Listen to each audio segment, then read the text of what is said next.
Kita sampaikan ke Rasika.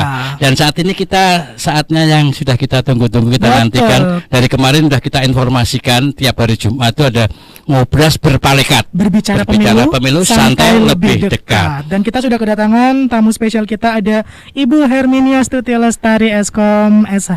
Selamat pagi, Bu. Selamat pagi. Ini beliau dari KPU Kabupaten Pekalongan, Divisi Hukum dan Pengawasan, Bu ya. Wah, kita ngebahas hukum hari ini, Mas. Tapi sebelum ngebahas itu, kita kan temanya potensi pelanggaran pemilu. Nah, tapi kita santai dulu. Ibu di rumah udah masak belum, Bu? Aduh, saya kok enggak masak. Sudah banyak yang memasakkan. Iya, wanita karir tuh biasanya gitu. Untuk masak tuh repot. Langsung calling aja, masak. Mari datang ke rumah. Tapi beda dengan yang ada di rumah. Istri saya tuh wanita karir tapi hobinya masak. Kalau tak suruh, tolong ambilin baju, setrika baju, masak saya. Tolong sepatunya ambilin, masak saya. Kalau itu bukan masak beneran.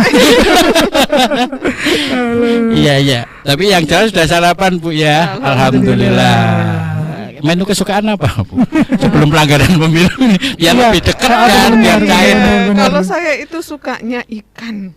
Ikan apa nih, Bu? Bakar, goreng, ikan apa goreng itu suka sekali dengan sambal. Jenis ikannya apa? Ikan teri, ikan bawal, ikan nila, ikan paus, ikan lumba-lumba. Ikan itu enggak harus mahal ya. Kalau saya itu sukanya ikan nila itu. Ikan nila yang digoreng, Bu ya. Iya, yang digoreng. Alhamdulillah nggak perlu khawatir karena minyak goreng udah turun jadi Rp14.000 lagi.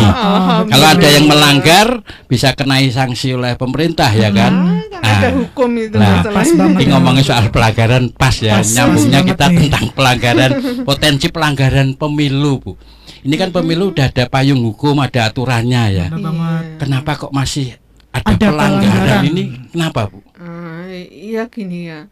Kalau kita lihat pelanggaran kan pasti ada sesuatu yang tidak pas. Nah itu sehingga dia dikatakan melanggar kan kayak gitu. Kalau sudah sesuai dengan aturannya kan tidak masalah. Nah kita lihat dulu kalau di Indonesia itu kita sebelum bicara tentang hukum kita harus tahu tentang filosofinya. Filosofi tentang landasan ideologi kita itu apa? Pancasila kan. Pancasila ya. Nah, ini kita bangsa Indonesia itu harus memiliki perilaku yang Pancasila, yang berpancasila. Yusuf tahu nggak Pancasila 1 sampai ke 5? Yang keempat ya, yang keempat, yang agak panjang. Permusyawaratan. Kemerdekaan Indonesia. Tapi dia lebih ke implementasi, lebih ke pengamalan daripada hafalan ya kan. Kerakyatan yang dipimpin oleh hikmat kebijaksanaan dalam pemerintahan perwakilan. Nanti dia akan jadi duta Pancasila, gantiin Casio Gotik. Iya, tentang filosofi Pancasila tadi, Bu ya. Pancasila kan ya, sehingga perilaku setiap manusia Indonesia itu kan harus menerapkan tentang kepribadian yang berpancasila. Nah kaitannya Pancasila dengan pemilu seperti apa? Kan kayak gitu ya. Ini kalau pemilihan umum ini adalah sebenarnya bagaimana kita menuju kesejahteraan rakyat. Kan kayak gitu ya. Pemilu ya, tujuan kan? utamanya akhirnya ke kesejahteraan rakyat ya, sebenarnya kan seperti itu. Nah untuk melaksanakan kesejahteraan rakyat di situ kan harus ada yang berkuasa untuk memimpin, kemudian bagaimana cara itunya, karena itu kemudian diatur undang-undang. Nah salah satu untuk yang mengatur tentang pergantian kekuasaan itu kan ada di undang-undang ya, yang sekarang itu Undang-Undang Nomor 7 Tahun 2017 itu diatur. Nah kemudian bagaimana penyelenggaraan pemilu di sini kan ada asas-asasnya. Dari landasan ideologi, kemudian kan harus ada asas-asasnya. Nah, asas penyelenggaraan pemilu itu luber judil apa itu? Iya, pemilihan luber itu langsung umum, bebas, rahasia, jujur dan adil. Iya. Nah, itu tagline pemilu dari tahun Orde Baru ya. Ya kalau Orde Baru itu belum ada jurdilnya ya. belum. Luber dulu kan ya. Oh, Setelah iya. reformasi itu kan ditambahkan ada jurdilnya. Berarti nggak langsung luber jurdil untuk tagline dari pemilu itu sendiri ya? Nah itu. Ada step-stepnya. Itu asasnya. Asasnya. Step-step kayak orang kejam. Maksudnya Step-step. pergantian nama apa? Lah kemudian dari asasnya. asas itu di breakdown menjadi suatu norma dan kaidah yang diatur dalam pasal-pasal dalam undang-undang. Itu seperti itu. Rentetannya. Harus kita harus memahami benar sehingga orang tidak kamu melanggar tapi enggak tahu melanggar opo kepiye kayak gitu kan kita harus jerentengkan dulu kan dari asal muasalnya kayak gitu. Landasannya berarti dari landasannya ideologi Pancasila, kemudian di asasnya dalam undang-undang kan ya diatur dalam undang-undang, kemudian di undang-undangnya itu ada asas yang mengaturnya.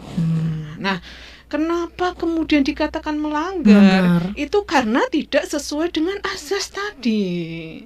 Ya kan, umpamanya contoh ini ya pelanggaran ini ya. Kan ada langsung. Kemudian di situ normanya ditentukan bahwa pemilu itu harus secara langsung. Kemudian kok tidak dilaksanakan secara langsung? Itu melanggar tidak? Melanggar karena tidak sesuai itu. Kayak gitu kan langsung. Nggak boleh diwakilkan ya para pemilih itu ya. Meskipun orangnya sakit ya harus tetap datang. Kalau enggak ya mungkin harus absen. Iyalah itu kan bagian. Jadi nggak bisa diwakilkan. Karena langsung sifatnya asasnya itu. Meskipun itu pilihan wakil rakyat juga tetap milihnya harus langsung. Iya. Soalnya kalau nggak langsung itu kan nanti malah diarahkan atau apa ya. Tolong ini saya kok malas atau nggak bisa hadir nih, tolong ke TPS. Nah, itu kan nggak langsung. Benar-benar itu kan. Nah, itu karena tidak sesuai dengan ketentuan ini itu tadi. Biasanya pelanggaran itu kan kadang ada yang tidak tahu, tidak sengaja, atau bahkan ada unsur kesengajaan ya kan. Benar-benar. Iya. Biasanya pelanggaran itu apa Bu?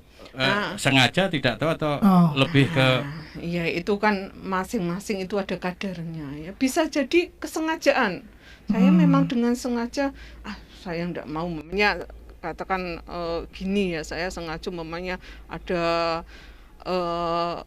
baliho mamanya di kampanye itu ya saya rusak saja itu dengan sengaja kan kayak gitu kan menjadi suatu unsur pelanggaran itu kan, karena ada aturannya yang jelas misalnya masa kampanye sudah berhenti spanduk atau apa harus turunkan, tapi kadang ada yang sengaja masih tetap dipasang alasannya ya lupa nggak sengaja, padahal itu tetap udah tahu aturan ya. Bisa jadi melanggar karena tidak sengaja. Tidak sengaja itu gimana? Contohnya gini kan, contohnya ini penyelenggara pemilu itu kan harus dikatakan tidak boleh harus netral ya, tidak boleh memihak ke pihak manapun kayak gitu. Ternyata suatu ketika di warung ketemu dengan partai politik tidak sengaja. Nah dikatakan di situ orang mengatakan dia ada janjian, padahal dia tidak sengaja ketemu kan bisa jadi. Tapi mungkin dalam kasat mata dia menjadi sebuah pelanggaran kan kayak gitu, itu sesuatu yang tidak sengaja bisa jadi. Nah ini nanti proses tadi kan digali antara sengaja dan tidak sengaja itu dilihat dari sikap batinnya. Kalau tidak sengaja itu ada unsur pemaafnya, kalau sengaja mungkin ada unsur sanksinya. Kalau mengingat tak sengaja itu saya malah ingat lagunya Desi Ratnasari. Tak sengaja lewat depan rumah. Itu pelanggaran enggak itu? Pelanggaran nggak sengaja. Udah tahu itu rumah mantannya lewat situ, berarti nggak sengaja lah. Ngapain ngomong malah lagi galau itu. Nah selain yang tadi terkait dengan asasnya terus juga landasannya, itu ada lagi nggak Bu untuk kayak penyebab terjadinya ada pelanggaran itu tadi? Itu tadi enggak, kita kan masih bicara tentang asas. Nah asas yang tadi luber jurdil itu ini apabila tidak sesuai dengan ketentuan, ada yang orang dengan sengaja pun tidak sengaja itu melanggarnya. Nah ini ada beberapa yang dikatakan pelanggaran itu macam-macam jenisnya. Pelanggaran macam-macam jenisnya. Itu apa aja Bu jenisnya? Contohnya ya di situ kalau di dalam pemilu itu ada yang namanya pelanggaran etik. Pelanggaran etika. Kemudian dari yang tadi ya, asas tadi ya. Kemudian juga ada pelanggaran administrasi. Ya, administrasi. Kemudian juga bisa jadi itu sebagai sebuah pelanggaran pidana. Pidana pemilu. Jadi ada 3 pelanggaran pemilu, diantaranya pelanggaran etika, administrasi, dan sama pidana. Yang berat pidana bisa kenai hukuman kurungan kan. Iya, kalau pidana bisa melanggar administrasi, bisa melanggar etik gitu. Oh iya, tingkatannya lebih tinggi, berat ini ya. Iya, ya, kan ya. Itu tadi. Kalau etik itu kan lebih ke pribadinya masing-masing. Kemudian kalau administrasi itu lebih ke instansinya ya. Instansi administrasinya. Nah, itu seperti itu. Pelanggaran, katakan saja sebagai potensi pelanggaran itu sebenarnya ada 3 potensi pelanggaran itu, masing-masing itu berpotensi kan, bisa berpotensi pelanggaran etik, bisa berpotensi pelanggaran administrasi, ataupun juga pelanggaran pidana itu tadi. Ya, pelanggaran yang bisa dicegah atau ditindak oleh KPU itu lebih pada pelanggaran apa, Bu? Kalau Bawaslu kan biasanya pelanggaran pemilu itu kan domainnya Bawaslu ya kan? Kalau KPU ini lebih bisa kemana nih? Juga mengawasi kita. Wewenangnya untuk kaitannya dengan pelanggaran pemilu. Gini, kalau kita bicara pelanggaran, kita harus siapa sih subjek atau siapa pelakunya. Nah, kan kayak gitu kan. Siapa yang melanggar itu pelakunya. Nah, yang dalam pemilu ini yang bisa melanggar yang pertama ini adalah penyelenggaranya sendiri. Ini kan bisa melanggar. Ya. Kemudian juga pesertanya juga bisa melanggar. Tadi apa saja yang melanggar? Peserta, penyelenggara atau peserta, masyarakat juga bisa masyarakat juga melanggar. Nanti 3 tadi pelanggaran tadi etika, administrasi, kemudian juga pidana. Kemudian pelanggaran yang dilakukan itu bisa pelakunya, jadi penyelenggara, pesertanya, dan bahkan masyarakat juga bisa melakukan pelanggaran. Itu kan subjeknya kan melanggar, tapi ada yang melakukan. Ini malah lebih detail, lebih rinci ya. Jadi tahu gitu loh terkait dengan pelanggaran tuh ada perinciannya, nggak asal menuduh satu hal, oh ini pelanggaran gitu. Iya. Kalau ada subjek tentu ada objeknya. Objeknya itu apa yang dilanggar itu tadi ya. Kalau pelanggaran etik tadi kan berarti yang dilanggar adalah etika. Etika itu apa? Etika itu adalah perilaku yang harus dimiliki oleh penyelenggara. Ya, apa yang harus dilakukan dan apa yang tidak boleh dilakukan. Perilaku yang harus dimiliki oleh penyelenggara, apa yang dilakukan dan apa yang tidak boleh dilakukan. Termasuk tadi peserta juga masyarakat itu ya. Iya, sama. Kan ya, kalau kita kan penyelenggara, kalau pelanggaran etika ini adalah khusus penyelenggara. Iya enggak? Dia karena di situ ada yang namanya penyelenggara dalam hal ini kan KPU ya. Penyelenggara KPU itu ada 3. Penyelenggara pemilu itu ada 3. Oh, ada 3 penyelenggara pemilu. Yaitu yang pertama itu KPU, kemudian Bawaslu, dan yang ketiga DKPP, Dewan Kehormatan Penyelenggara Pemilu. Oh, baru tahu nih ya.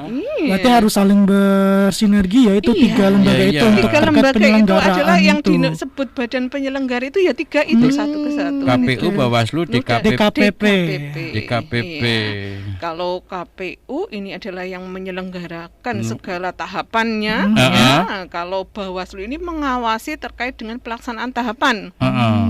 Yang DKPP ini adalah untuk menjaga kehormatan dari penyelenggara pemilu.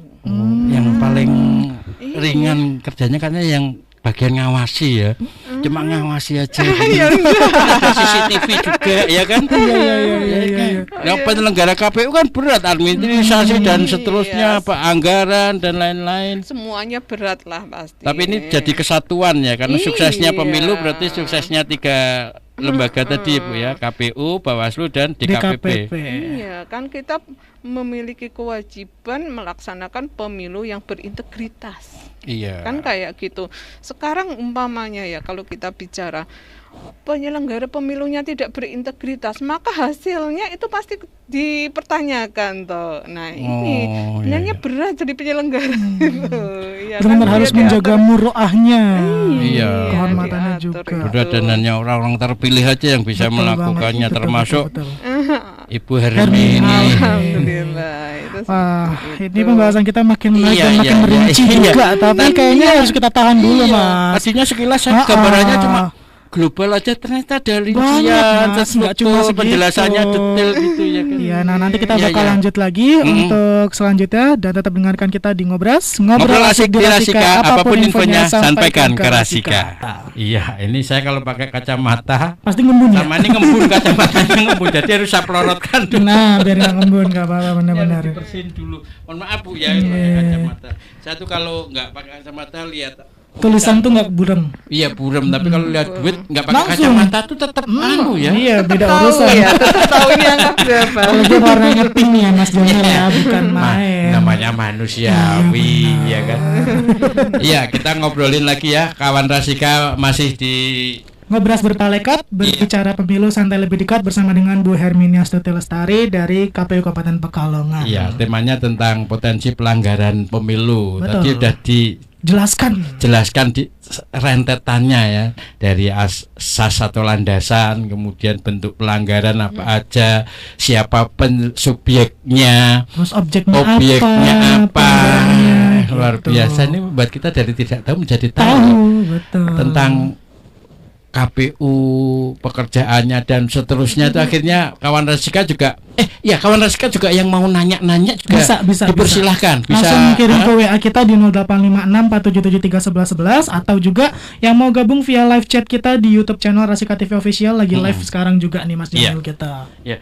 Terus kaitannya dengan etika ya kan. Kalau kita etika kan tadi udah landasannya kan ideologi Pancasila.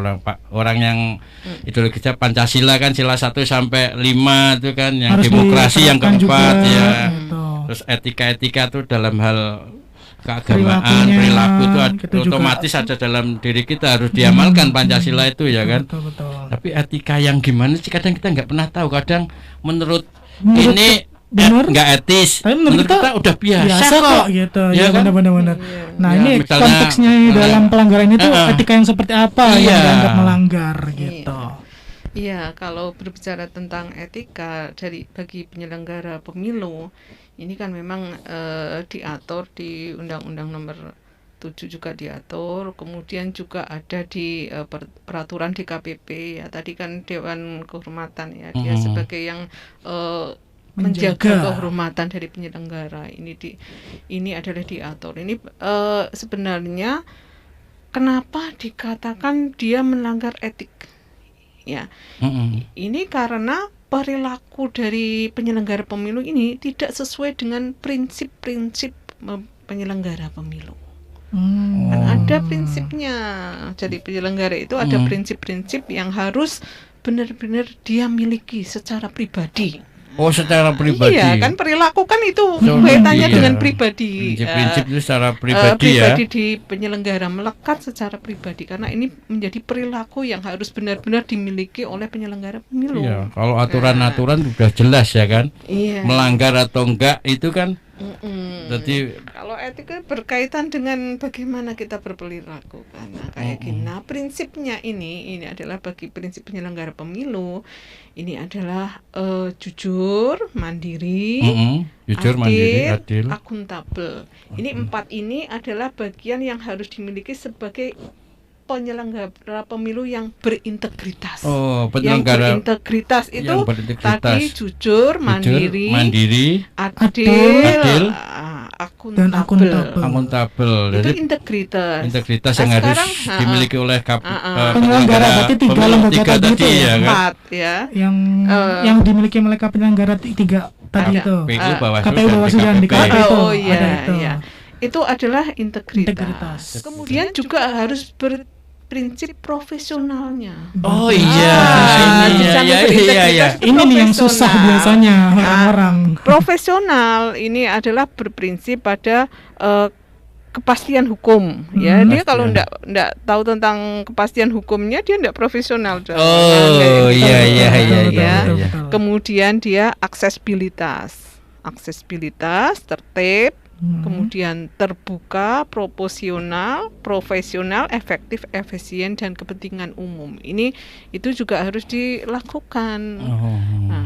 Dia berarti penyelenggara pemilu itu harus berintegritas dan profesional. Itu jabarannya tadi itu, prinsip-prinsip itu tadi. Penyelenggara pemilu harus berintegritas, terus juga profesional. Itu utama penjabarannya tadi ada 4 tadi ya kan, jujur, mandiri, adil dan juga akuntabel. Kemudian yang profesional ini ada kepastian hukum, aksesibilitas, tertib, terbuka, profesional sendiri, proporsional, efektif, efisien, dan kepentingan umum. Harus jelas ya, harus banget itu tuh. Paket lengkap banget. Iya, masih ada.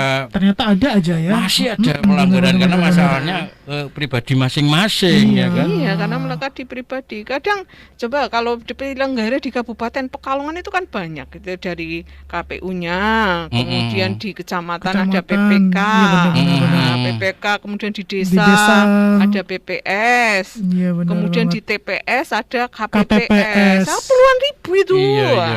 Iya, tiap orang punya karakter yang berbeda-beda, kepribadian yang beda-beda. Nah, itu kadang mereka itu karena tidak tahu prinsip-prinsip mungkin ya. Karena bisa jadi KPPS kan, apalagi ini masalah KPPS itu kan membutuhkan banyak orang. Nah, kadang dia tidak mendalami benar tentang perilaku. Padahal dia bisa dalam kaitannya karena ketidaktahuan mereka itu mungkin bisa jadi dia melakukan pelanggaran. Ya baik itu etik, kemudian administrasi ataupun pidana. Kalau contoh pelanggaran yang nyata, pelanggaran etik itu apa aja sih Bu? Misalnya Bu? Kalau di Kabupaten Pekalongan, di Kabupaten Pekalongan sendiri ini kita juga pernah memberhentikan penyelenggara pemilu karena ketidakprofesional dia. Dalam hal apa Bu misalnya Bu? Contohnya kan ada di suatu ketentuan bahwa penyelenggara pemilu ini dalam mengambil keputusan kan kolektif kolegial ya, harus melalui pleno. Karena seperti KPU sendiri kan bukan saya sendiri, kan ada rekan yang lain, komisioner yang lain, berlima. Ini tidak bisa saya memutuskan sendiri atau dia memutuskan sendiri. Keputusan itu harus dilakukan bersama melalui rapat pleno. Nah, kayak gitu. Nah, ternyata di dalam rapat pleno itu siapa itu umumnya si A, dia tidak pernah hadir. Kayak gitu. Di ketentuannya kalau sudah 3 kali tidak mengikuti rapat pleno, ini sudah dikatakan sebuah pelanggaran. Dia tidak profesional. 3 kali berturut-turut atau ada jeda? Ya ada jeda, pokoknya 3 kali. Kan ada daftar hadir kan. Kayak kita misalnya nanti sholat Jumat ya, 3 kali berturut-turut enggak Jumatan, itu kita harus baca syahadat lagi. Aku udah 2 kali, nanti ini harus Jumat. Kirain nanti habis ini mau pakai yang ketiga. Seperti itu. Dia berarti melanggar asas dari profesionalitas tadi itu ya. Katakan saja dia memiliki kan penyelenggara pemilu kan ada tugas, wewenang dan kewajiban. Dia tidak melaksanakan itu. Kan itu sisi penyelenggara. Kalau misalnya sisi peserta masyarakat tadi yang langsung kan tadi ada. Kalau itu pelanggarannya kan kalau etik kan cuma di penyelenggara. Di penyelenggara, di peserta pemilu. Peserta nanti bisa ke ranah administrasi atau pidana. Ini kan? Lebih ke penyelenggara. Kalau etika itu yang mengatur itu adalah penyelenggara. Kalau untuk mendeteksi dari penyalahgunaan atau pelanggaran sendiri itu biasanya teman-teman langsung dari KPU dulu kah atau langsung ke Bawaslu atau di KPP dapat masukan atau apa gitu? Pertanyaan yang bagus Mas Yusuf. Gini nih ya, kan sebenarnya kan tadi ya etik itu kan pribadi masing-masing. Karena penyelenggara di Kabupaten Pekalongan kita bicaranya itu banyak banget. Banyak banget pasti. KPU kan tidak tahu secara SIA di sana seperti apa tingkah laku mereka itu ya. Karena dia dikatakan melanggar, ini ada beberapa macam mekanismenya ya. Yang pertama oleh KPU sendiri yang namanya pengawasan internal. Pengawasan internal terhadap seluruh jajaran KPU ke bawah sampai KPPS. Dia mengawasi secara internal. Ini diampu oleh ini Divisi Hukum dan Pengawasan karena mengawasi itu pengawasan internal. Sehingga pengawasan internal ini terkait dengan kinerjanya apakah dia itu kata orang itu gandul atau ya dia hanya terdaftar nama tapi tidak bekerja, bisa jadi kan berarti tidak profesional. Kita bisa ini kan, kita ada monitoring, kemudian ada pelaporan dari bawah, ini kok ternyata si A itu tidak profesional, ya bisa kita katakan saja di sidang etik ada sidang etiknya. Ini terkait dengan pengawasan. Kemudian bisa melalui pengawasan oleh Bawaslu. Bawaslu bisa itu si A ternyata telah melakukan pelanggaran etik, namanya dia kenapa? Kalau tadi pengawasan lebih ke internal. Berarti jajaran KPU semua jajaran ke bawah, berarti dari KPU-nya sendiri, kemudian PPK, PPS, KPPS, katakan kayak gitu. Betul. Ya, internal berarti di lingkungan internal kita, ya pengawas di internal kita. Kalau Bawaslu tadi? Kalau Bawaslu dia bisa mengawasi. Oh ternyata dia kok condong pada salah satu peserta, kayak gitu kan? Dia Bawaslu kan lebih jeli yang kan. Oh ternyata penyelenggara di desa ini kok dengan peserta tanda kutip kayak gitu. Bawaslu nanti akan melakukan analisa. Nah, hasil itu kemudian dilaporkan ke KPU. Karena ini kan penyelenggara kita, maka tetap Bawaslu akan menyerahkan ini loh hasil pengawasan kita bahwa terjadi pelanggaran etik ini untuk monggo ditindaklanjuti. Kalau gitu, kalau pelanggaran etik. Iya, pelanggaran etik. Kalau di KPU sendiri pelanggaran etik internal tadi sanksi terberatnya apa tadi, Bu? Ya diberhentikan termasuk dari sampai jajaran bawah tadi ya. Kita bisa diberhentikan. Iya. Gitu. Pernah jadi petugas KPPS enggak? Belum, saya baru menjadi warga Kabupaten Pekalongan. Jadi aja nanti 2024 lumayan harinya berapa itu waktu itu? Baru pertama kali ikut pemilihan kemarin tahun 2020 aku. Oh iya, tapi nanti ini ya kalau pemilu 2024 itu kan karena serentak itu mungkin tugasnya KPPS atau KPU juga lebih berat. Lebih banyak lagi ya, Bu. Tapi karena udah terbiasa kerja kemarin juga ada pilkada serentak ya yang jadi udah terbiasa. Iya. Kemudian masyarakat juga bisa melaporkan ke KPU, boleh ke Bawaslu juga bisa. Tetap kalau ke Bawaslu mekanisme ya nanti Bawaslu tetap diserahkan ke KPU. Kan kayak gitu. Kalau itu memang di jajaran kita. Iya, jadi kalau masyarakat melihat ada pelanggaran pemilu, terutama yang dilakukan oleh teman-teman dari penyelenggara itu bisa dilaporkan. Iya. Kalau kode etik kan tadi misalnya ada keterpihakan gitu Bu ya. Itu bisa laporkan ke KPU. Yang juga punya wewenang ke bawahnya ya buat merekol ke Bawaslu boleh, tapi tetap Bawaslu ya nanti akan dilaporkan ke KPU. Karena yang boleh menindak itu ya kalau kode etik, kalau melalui badan ad hoc ini KPU nanti yang menyidangkan. Sementara kalau KPU yang melanggar, ini yang menangani adalah DKPP tadi. DKPP. Ada tingkatannya masing-masing, Mas Jamil ternyata. Oke. Kalau ada KPU melakukan pelanggaran yang menindak DKPP. Kalau ad hoc PPK ke bawah sampai KPPS ini nanti yang menangani itu KPU. Ya. Masyarakat sendiri ada yang pernah melaporkan nggak tentang pelanggaran kode etik itu? Tapi sebelum dijawab kita tahan dulu ya. Dia bikin penasaran kawan kita dan dengerin dan saksikan kita juga terus. Ya, ada yang mau lewat dulu, kita simak yang satu ini. Rasika FM. Bicara pemilu santai lebih dekat. Santai aja. Yuk kita santai agar saraf tidak tegang. Yuk kita santai, paling enak santai kambing. Itu sate. Itu sate Mas Jamil. Aduh, alhamdulillah udah apa nih? Tercerahkan kita ya kan, apalagi kawan Rasika ya, yang lagi simak ya kan, karena kita bisa disimak di YouTube channel kita, di Facebook kita juga bisa di Rasika TV Official dan Rasika Pekalongan tentunya. Atau lewat aplikasi suara ya. Buat kawan Rasika yang nggak di Pekalongan tapi pengen dengerin radio Rasika Pekalongan, gak usah khawatir terkait kendala sinyal, frekuensi, tetap bisa dengerin kita dimanapun dan kapanpun tentunya. Iya, jadi kalau lagi di Banjarnegara, lagi di Kalimantan, ada di luar negeri, aplikasi suara bisa di-download dan dengerin kita. Iya, termasuk Ngobras Berpalekat bersama KPU tiap hari Jumat. Ya, dan kita masih bersama dengan Ibu Herminia Stuti Lestari di sini.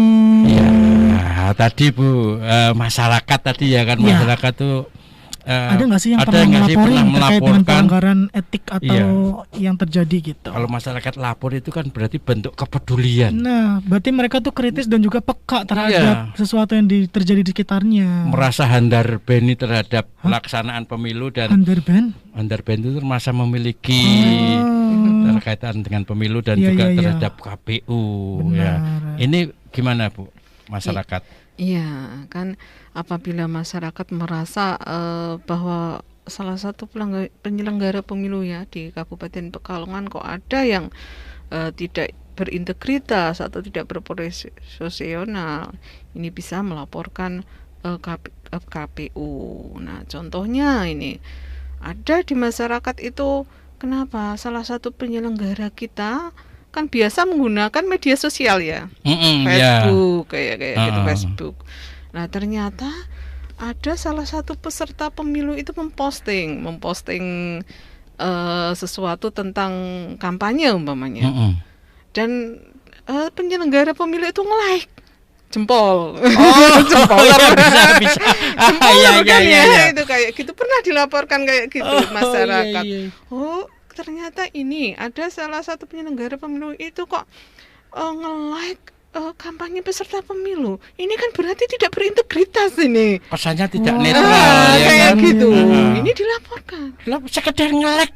Iya, hati-hati ini seluruh anggota badan ataupun bermedia sosial itu. Iya. Berarti masyarakat sampai sedetail itu mengawasinya ya kan? Mengawasinya. Lapor ke KPU.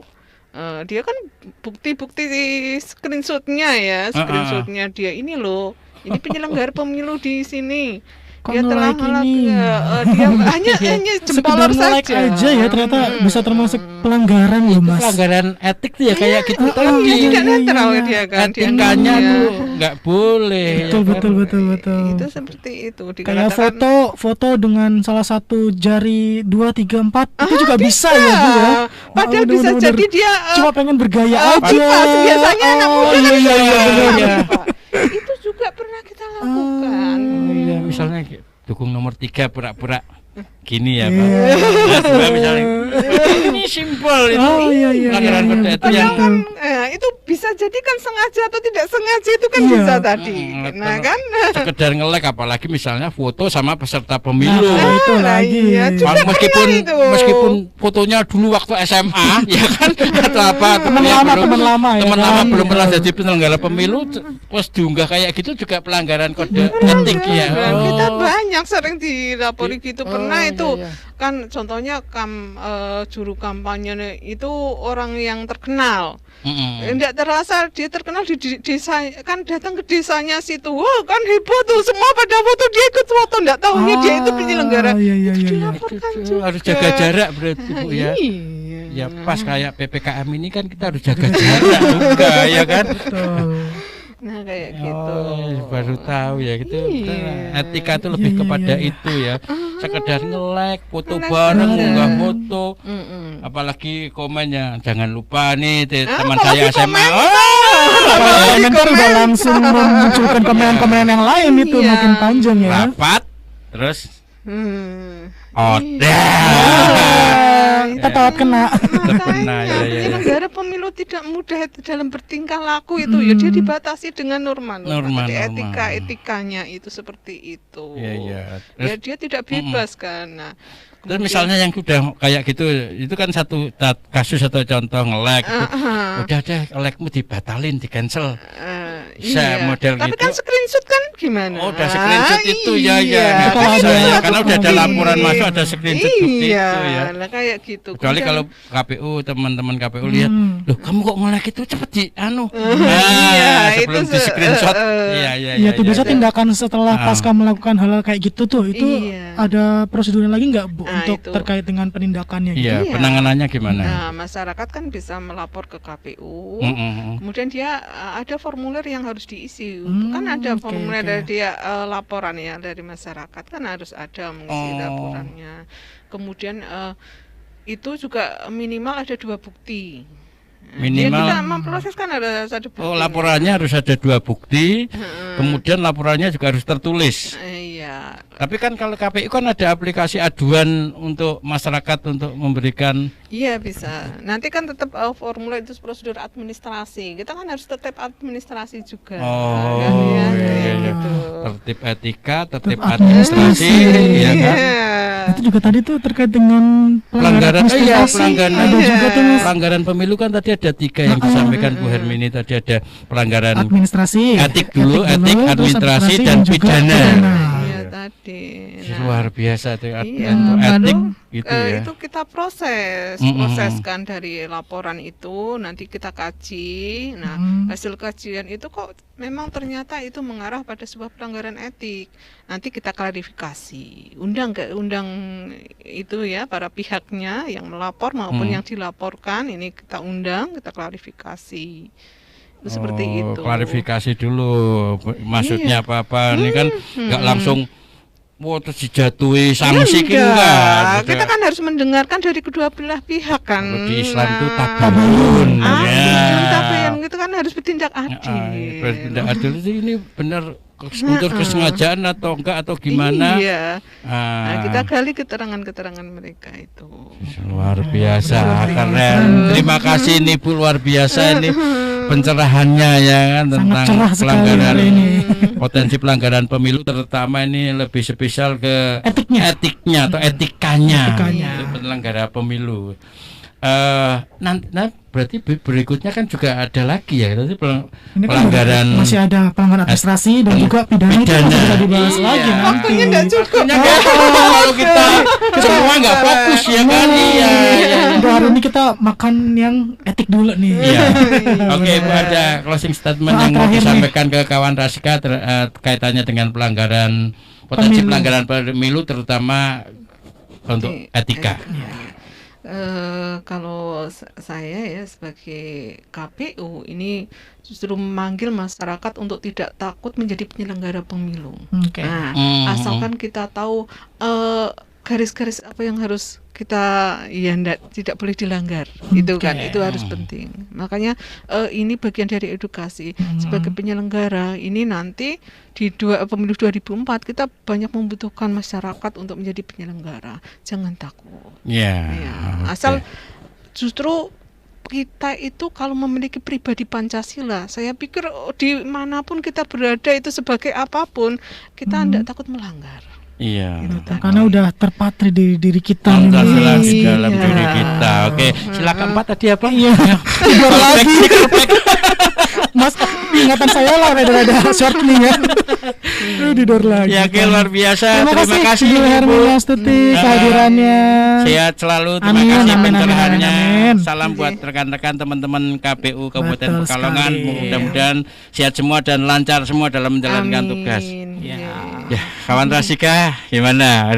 Makanya simak terus Ngobras Berpalekat Berbicara Pemilu Santai Lebih Dekat tiap hari Jumat jam 10 sampai jam 11. Gitu. Ya, dan nanti akan kita lanjutkan Ngobras Ngobras kita masih akan lanjut lagi sampai setengah 12 lah ya, sampai Jumatan gitu. Tapi Jadi sebelumnya kita dengarkan dulu yang satu ini. Iya.